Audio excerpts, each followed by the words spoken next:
రైతు గోసా బీజేపీ భరోసాని ఈ కార్యక్రమాన్ని తీసుకొని తెలంగాణ రాష్ట్రంలో కొనుగోలు అంశంలో రాష్ట్ర ప్రభుత్వం పూర్తిగా వైఫల్యం చెందిందని, మరి ఒకవైపు ముఖ్యమంత్రి 80% కొనుగోలు పూర్తయినాయని చెప్తున్నారంటే, మరి ఈ వారం రోజుల్లో ఈ కొనుగోలు కేంద్రాలని మూసేసే ఆలోచనలో ఉన్నట్టుగా స్పష్టమైతా ఉన్నది. నేను అడుగుతా ఉన్నాను ముఖ్యమంత్రి గారిని, ఏ లెక్కల ప్రకారం ఈ రోజు 80% కొనుగోలు పూర్తయిందని చెప్తున్నారో దానికి సమాధానం చెప్పాలని అడుగుతా ఉన్నాను.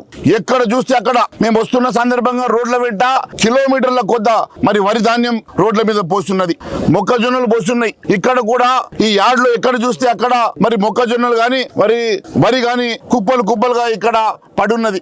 ఇప్పటి వరకు దీన్ని కొనుగోలు చేయాలన్న ఆలోచన ఈ రాష్ట్ర ప్రభుత్వం లేదంటే, మరి మేము వస్తున్నామని చెప్పి ఇప్పటికిప్పుడు రాత్రి 10 లారీలు పెట్టి సంచుల్లో మరి ధాన్యాన్ని నింపేసి ఈరోజు మరి పక్కన పెడుతున్నారంటే, మేము కదులుతేనే ఈ రాష్ట్ర ప్రభుత్వం కదులుతుందంటే, మేము వస్తేనే కొనుగోలు జరుగుతుందంటే మేము ప్రతి గ్రామానికి వెళ్ళడానికి సిద్ధంగా ఉన్నామని చెప్పి తెలియజేస్తా ఉన్నాం.